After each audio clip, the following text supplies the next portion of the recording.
আমি টিকতে পারি। আরে বক্সিজায় পড়ছে। জি জি জি শাহ সুফি গওহার শাহ চিশতি, সেই বাবার চিৎকার শরীফের গানটা গাওয়ার জন্য সে নামে সম্মানার্থে আমার মান্নান চিশতি নিজামি সেই পীর সাহেব আমাকে 100 টাকা। অনেক আনন্দ, অনেক ধন্যবাদ। আশা করি আমি মোটামুটি বলার চেষ্টা করব। এখন আরেকটা কথা রয়ে গেছে, সেটা আমি বলার চেষ্টা করব। কুদ্দুস ভাইতে কইছে না এই দিন দিন না আরো দিন আছে, এই দিনের টাইনা নিব ওই দিনের কাছে, আপনি একটু অপেক্ষা করেন। মনটা যাই একটু ঘুমায় আসিল না, ঘুম পারতে দিলেন না, আপনি গামাইয়া দিলেন। আপনি রেডি থাকেন, একটু সুরে চলে যাই, একটু আওয়াজটা মিষ্টি হবে, লাউড করেন ভাই। রাসূল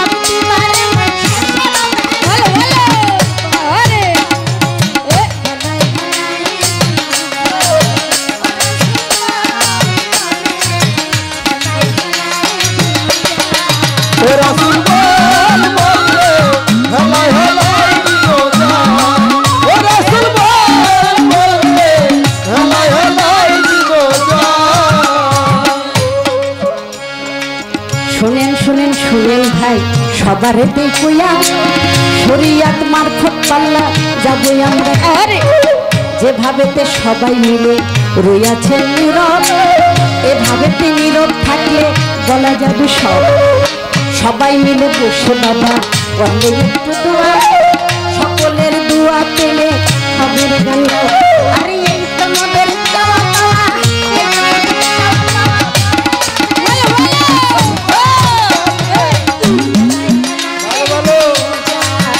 রাসূল বলে হালাই হালাই জীবনা, ও রাসূল বলে হালাই হালাই জীবনা। আমার দয়াল নবী বলে গেছে নিজ জবানে, শোনো শোনো শোনো তোমরা শোনো সর্বজনে, তোমার ছেলে মেয়েদেরকে খাওয়াইবা ফল, খেয়াল রাখিও একটু আছো যত দল। প্রতিবেশী পাশের বাড়ি এতিম যদি থাকে, একবার চাইও তোমরা চাইও তার মারে, ছেলে মেয়ের জন্য তুমি ফল আনিবা, ফল খাওয়াইয়া চোষাগুলি বাইরে ফেলিবা। এতিম ছেলেটা আইসা চোষা যদি দেখে, কষ্ট কিন্তু লাগবে লাগবে তার বুকে।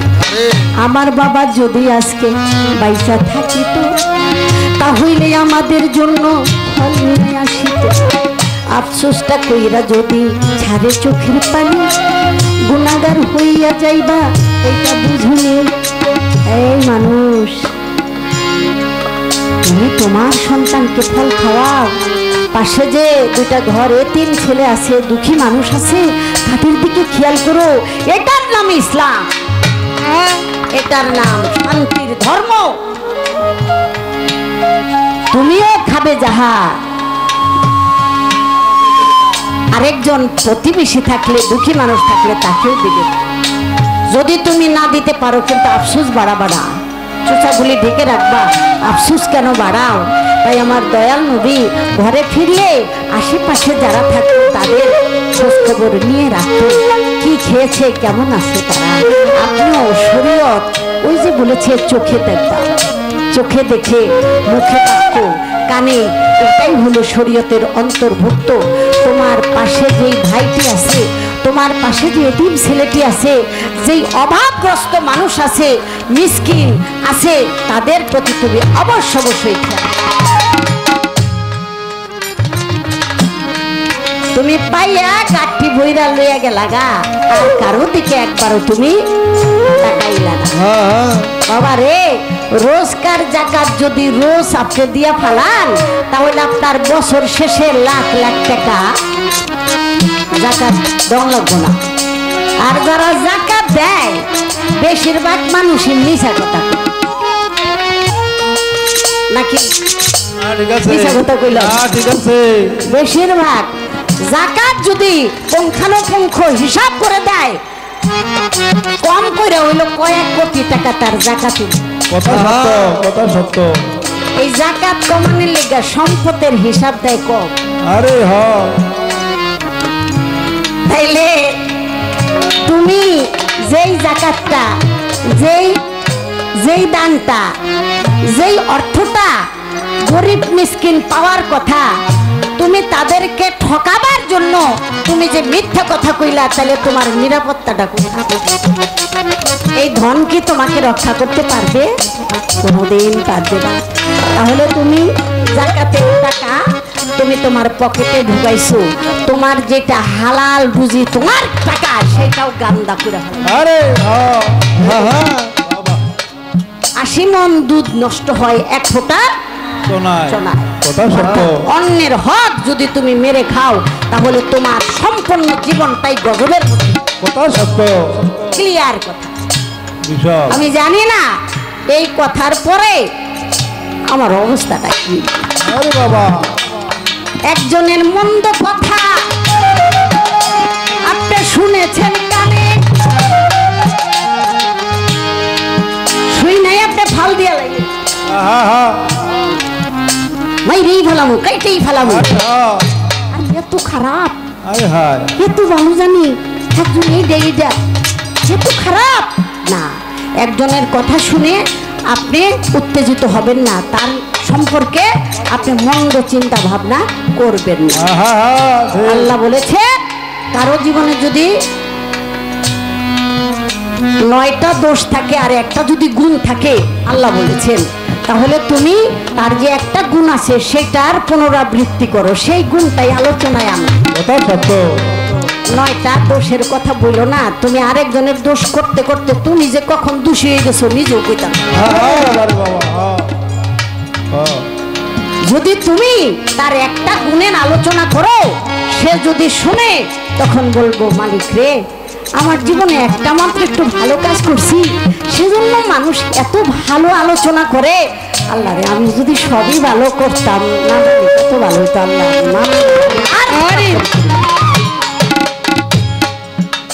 এগুলি আমার আল্লাহর বিধান, আমার আল্লাহর বিধান।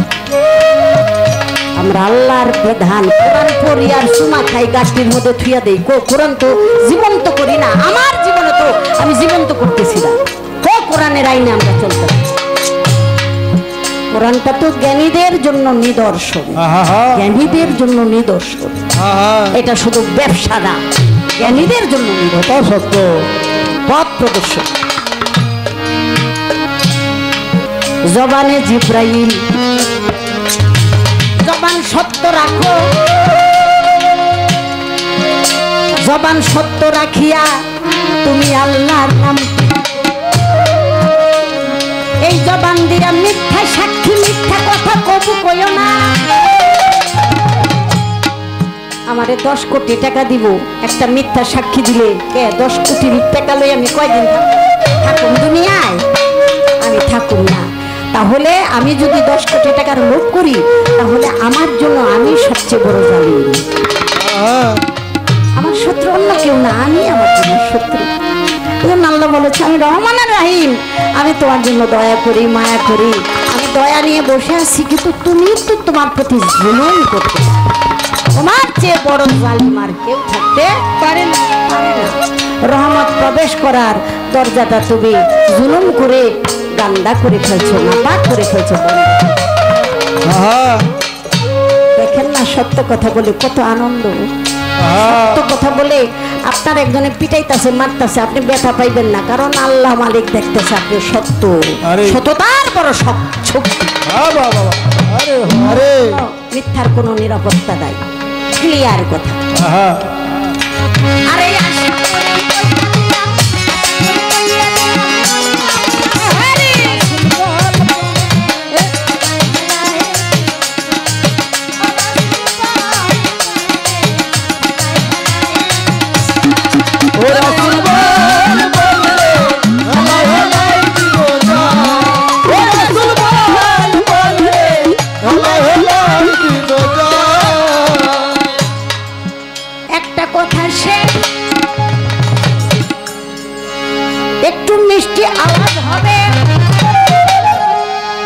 জানি কোনটা টিভি দিল, গলার পাওয়ারটা বেড়ে গেল, মজাও লাগলো। আবার কি টিভি দিল, গলাটা জ্যার জ্যার করতেছে, বুঝলাম না কি করো।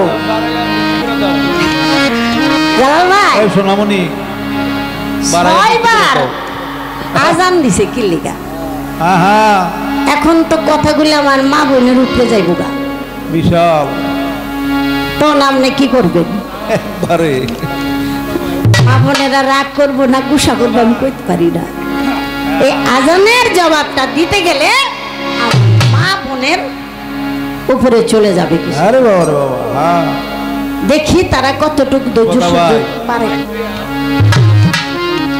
মা তো মাটি জাতি, তাদের ধৈর্য সহ্য আছে, তো আরেকটু ধৈর্য ধারণ করতে হবে। কথা আরে কথাটা কিন্তু আমার মাথায় ঢুকে নাই, পরে ঢুকছে। ওই ছোটবেলা একটা গান আমরা করতাম, সে গানটা ছিল একদিনেতে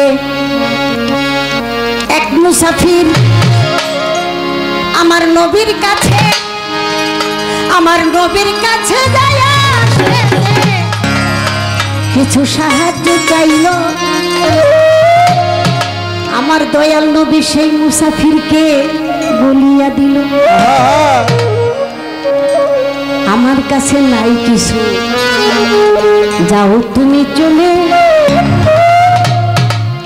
ওই ব্যক্তির মুখখানা মলিন হইল, খালি হাতে ফিরাইয়া দিয়েছে রাসূল। আমি কি খালি হাতে চলে যাব? আমার রাসূল বলেন না, খালি হাতে কেন যাবা? আমার আমার হযরত আলী আছে, হযরত আলী তো বিশাল ধনী, হ্যাঁ আমার কাছে নাই, তবে আমার হযরত আলীর কাছে আছে। আমার হযরত আলী বিশাল ধনী, তার কাছে গিয়ে তুমি আজকে সাহায্য চাও, দেখবা তোমারে খুশি করে দেব। দেখছেন অবস্থাটা? ওই মুসাফির যখন মুসাফির যায়া বলে, ওগো আলী, দয়াল নবীর কাছে চাইছি কিছু দান, সে এইবার আপনার কাছে আমার ডাক দিয়া কয়, ওনার কাছে কিছু নাকি নাই, আপনার নাকি অনেক ধনী, তাই আপনার কাছে কিছু সাহায্য চাই। আর মেয়েটাকে বিয়ে দিতে হবে, খরচপাতি করতে হবে, তাই আপনার কাছে পাঠিয়ে দিছে। মাওলা আলী করিমুল্লাহ ওয়াজহু ফাতেমার কাছে যাইয়া বলে, শোনো জহুরা, আমি বুঝলাম না পেয়ারা হাবিবের মানে এটা কেন করলো, আজকে 3 দিন হয় আমাদের বাড়িতে চুলাই জ্বলে না। আরে 3 দিন হয় চুলাই জ্বলে না। ইমাম হাসান হুসাইন কান্না করে আর খাবার চায়, আমি তো ওদের কান্নাই থামাইতে পারি না। তাহলে দয়াল নবীজি বললো, আমি নাকি অনেক ধনী, আমার সাহায্য দিতে কইলো, আমি কই থেকে দিব? ফাতেমা মুসকি মুসকি হাসি আর বলে, আমার বাবা জান কি মিথ্যা কথা বলতে পারে? না না না না, মিথ্যা কথা বলে নাই। আমার বাবা ঠিকই বলেছে, ধনী, যার ঘরে 7 রাজার ধন 2টা মানিক আছে, সে কি কম ধনী? আরে বাবা রে, বিশাল বিশাল। সোনার টুকরা নয়নের পুতুলি আমার হোসেন আর হাসান, এর চেয়ে বড় ধন কোথায় আছে? স্বামী গোয়া মারে কোন দুঃখ করিবেন না, আমার বুকের মানিক কলিজার টুকরা ইমাম হাসান হুসেনকে ওরা জলদি কইরা নিয়া যান, আসেন বন্ধক রেখে। মনে পড়ছে ঘটনাটা? মনে পড়ে গেছে ছোটবেলার মোতাবেটা। এটা দলিলে আছে, কিতাবে আছে, হাদিসে আছে। সেদিন ইহুদির বাড়িতে নিয়ে আমার ইমাম হাসান হুসেনকে মাওলা আলী বন্ধক দিয়েছিল।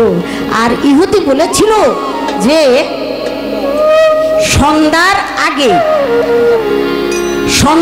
আগে অর্থাৎ বেলা থাকতে আসরের নামাজের সময় তুমি যদি টাকা ফেরত দিতে পারো তাহলে ইমাম দুই ভাইকে নিতে পারবা। আরে বাবা রে বাবা, হ্যাঁ আর যদি সন্ধ্যা হয়ে যায় তাহলে আর ফেরত পাবে না। পাবে না। হ্যাঁ এইভাবে নিয়ে আসছে। আরে বাবা রে বাবা, যখন নাকি রেখে আসবে রে গুণের ভাই, চিন্তাতে পড়িয়া গেল টাকা কোথায় পাই। জঙ্গলাতে চলে গেল গাছ কাটিয়া, বাজারেতে নিয়ে আসে যে রইল বসিয়া। অন্যদিন বিক্রি করে কামাই করে টাকা, প্রতিদিন শেষ হইয়া যায় ঘরে যত টাকা। সারাদিন গত হইল কেউ তো জিগাই না, মৌলাই আলী তাই ভাবিয়া করছে ভাবনা। কিভাবে ইমাম হাসান ফেরত আনিব, এই দুঃখটা কেমন করে মানিব। কি বলিব জহুরা কেমনে যাব ঘরে, আরে শূন্য হাতে ঘরে আমি যাব কেমন। যখন সন্ধ্যা হইয়া গেল সে যে খালি হাতে যায়, খালি হাতে চলে গেল বলতেছি সবাই। আমার দয়াল ফাতেমা আয়েশা বলে, স্বামী গো শুনো, আমার কলিজার টুকরা কোথায় আছে জলদি কইরা। জহুরা আনতে পারি না তোমার কলিজার টুকরা ইমাম হাসান হোসেন পারি নাই, কারণ আমার কাঠ আজকে বিক্রি নাই। জহুরা আমি জীবনের তোরে শেষ বুঝি হয়ে গেলাম, আমার ইমাম হাসান হোসেনকে বুঝাবো আর আরে বাবা। কথা শুনি আমার মা ফাতেমা স্বামীর হাত ধরে বলে, স্বামী আপনি ব্যথা পায়েন না, এটা তো আপনার কথা, আমি মা না, আমার তো কিছু কাজ আছে।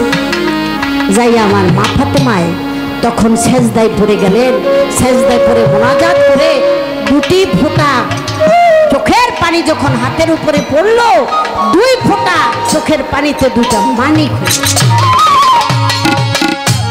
আল্লাহর খেলা, দুটা মানিক হয়ে গেছে। স্বামী নেন, এই মানিক দিলাম, আপনি মানিক বিক্রি করে টাকা দিয়ে যান।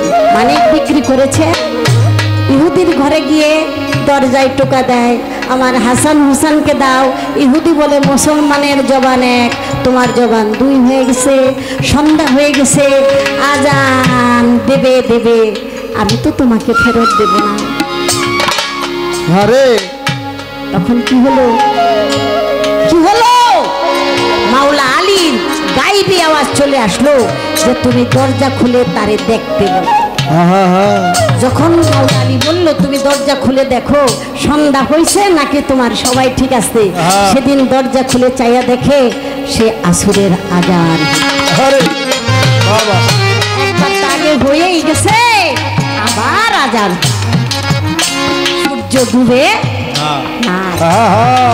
তাই সাথে সাথে ওই ইহুদিরা মুসলমান হয়ে গেল, কালেমায়ে তয়্যিবা ইলাহা ইল্লাল্লাহু মুহাম্মাদুর রাসূলুল্লাহ সাল্লাল্লাহু ঠিক মুসলমান হয়ে গেল, আশ্রয় নিল ইসলাম ধর্মের ছায়াতলে। তাই এনে দিল আমার মা ফাতেমা জহুরাকে। এখন আমি মা বোনদেরকে বলবো, সত্যিকার অর্থে যদি আপনারা এরকম সহধর্মিণী হতে পারেন, আমার মা ফাতেমায় যেই পরিচয়টা দিয়েছে, দুঃসময় দুর্দিনে স্বামীকে কোনো অপবাদ দেয় নাই, মন্দ কথা বলে নাই, বুকের উজাড় করে স্বামী মুশকিলে পড়েছে, সন্তান দুটি দিয়েছে সম্পদ, আবার যখন মুশকিলে পড়েছে আল্লাহর কাছে প্রার্থনা করেছে আমার স্বামীর মান সম্মান আল্লাহ।